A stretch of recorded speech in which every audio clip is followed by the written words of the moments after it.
วัสดีท่านผู้ชมทุกท่านมาพบกับข้าพเจ้าอีกครั้งเนาะอากงในช่องอากงชาแนลนี่เนาะ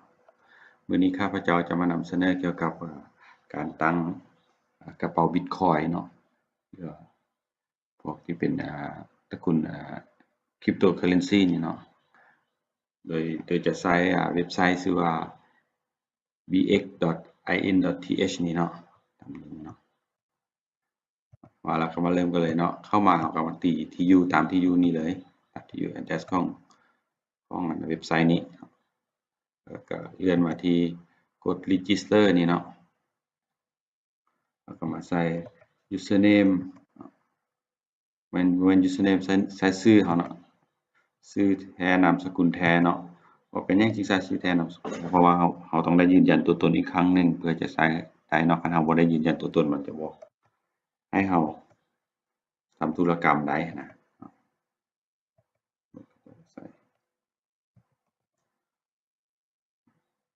แล้วก็กดยอมรับเป็นไข้นี่เนาะแล้วก็กด register นี่ได้เลยเนาะยังเนาะลืมกดแคปชั่นกลับมากดแคปชั่นกันนะก็กด register นี่เนาะก็รอถ้ารับอีเมลจะยืนยันจากวันนี้ครั้งหนึ่งเนาะมันก็บอกว่าเรียบร้อยเนาะตอนนี้เนาะเรียบร้อยก็มีแต่เข้าไปกดเบิ่งอีเมลแล้วบัดนี้เนาะตัดกลับมาข้าพเจ้ามาเบิ่งอีเมลนี่เนาะมันก็จะส่งมาให้แล้วเนาะส่ง username ที่เราใส่ไว้หั่นเนาะแล้วก็ password เนาะเราก็ลองไปล็อกอินได้เลยนะวันนี้เนาะกลับมาล็อกอินเนาะก็ใส่ username ที่เราสร้างเนาะกับ password เมื่อกี้นี่เนาะ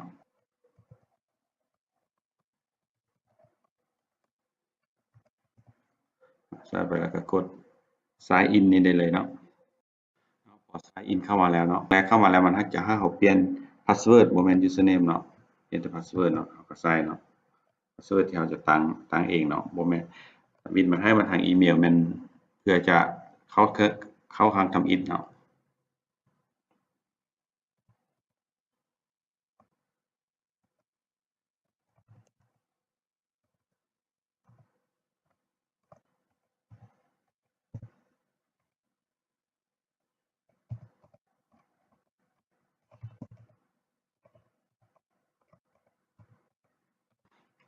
สองห้องนี้ต้องให้คือกันเนาะกันกด set new password ได้เลยเนาะบ่ถูกเนาะ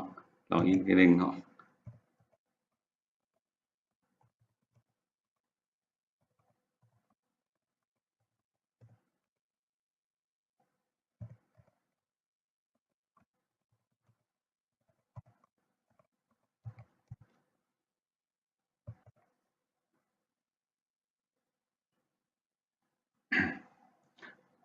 ถ้าบ่ตรงกันมันก็จะบ่ให้ผ่านเนาะ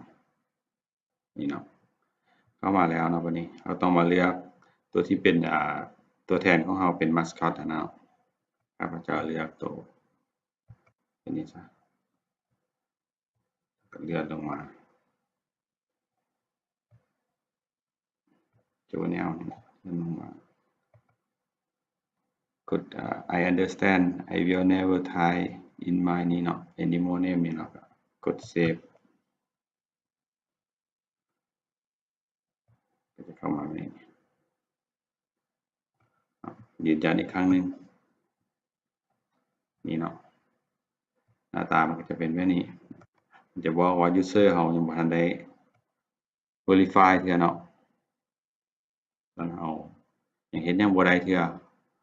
เราต้องได้ไปยืนยันตัวตนอีกครั้งหนึ่งหรือเฮ็ดได้ซึ่งว่าการยืนยันตัวตนข้าพเจ้าจะไปนำเสนออีกวิดีโอหนึ่งเนาะในวิดีโอถัดไปเพราะว่าถ้าใส่วิดีโอเดียวนี่มันจะยาวสมควรเนาะก็ขอบใจทุกท่านที่